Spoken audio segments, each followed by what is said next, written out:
हे पहा, दिवाळीच्या पहिल्या दिवशी घरातील देवांची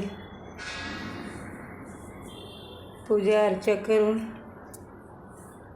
देवाला म्हणजे श्रीकृष्णाला त्यांनीच नरकासुराचा वध केला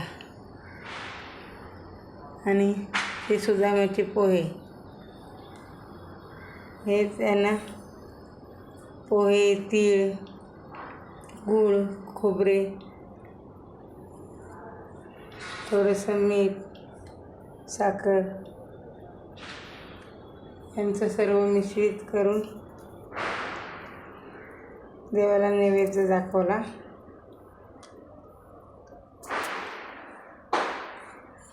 फराळ काय आपण देवाला दाखवतोच, दिवाळीसाठी बनवतोच त्या ऋतुमानानुसार. पण जो मेन दिवाळीचा नैवेद्य आहे तो गूळ